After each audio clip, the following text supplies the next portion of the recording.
حدیث نمبر 1938۔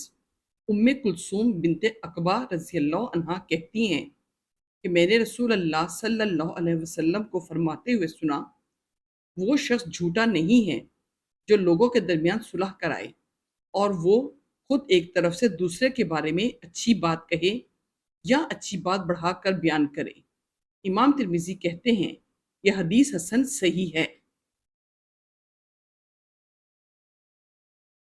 حدیث نمبر 1942۔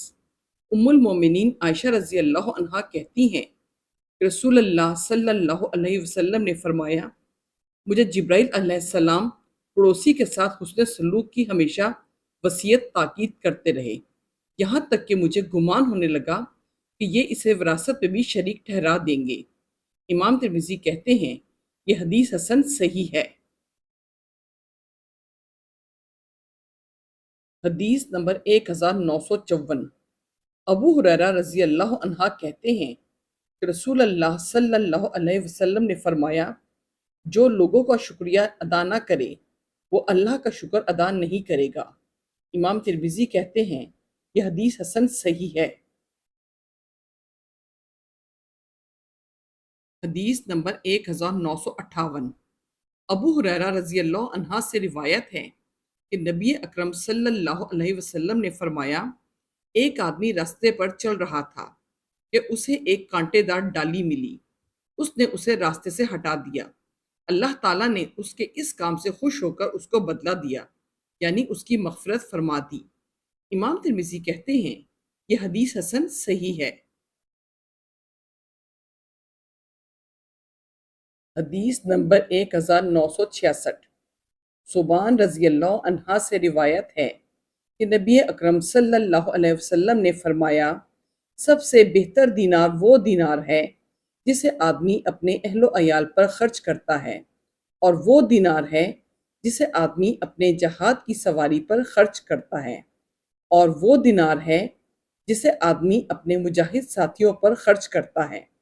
ابو قلابہ کہتے ہیں آپ نے بال بچوں کے نفقہ اخراجات سے شروعات کی، پھر فرمایا، اس آدمی سے بڑا اجر و ثواب والا کون ہے جو اپنے چھوٹے بچوں پر خرچ کرتا ہے جن کے ذریعے اللہ تعالیٰ انہیں حرام چیزوں سے بچاتا ہے اور انہیں مالدار بناتا ہے۔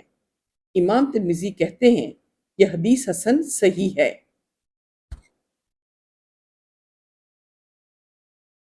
حدیث نمبر 1967۔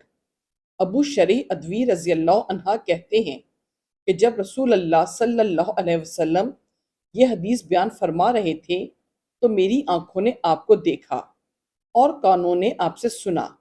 آپ نے فرمایا، جو شخص اللہ اور یوم آخرت پر ایمان رکھتا ہے وہ اپنے مہمان کی عزت کرتے ہوئے اس کا حق ادا کرے۔ صحابہ نے عرض کیا، مہمان کی عزت و تکریم اور آؤ بھگت کیا ہے؟ آپ نے فرمایا، ایک دن اور ایک رات، اور مہمان نوازی 3 دن تک ہے، اور جو اس کے بعد ہو وہ صدقہ ہے۔ جو شخص اللہ اور یوم آخرت پر ایمان رکھتا ہو وہ اچھی بات کہے یا خاموش رہے۔ امام ترمذی کہتے ہیں یہ حدیث حسن صحیح ہے۔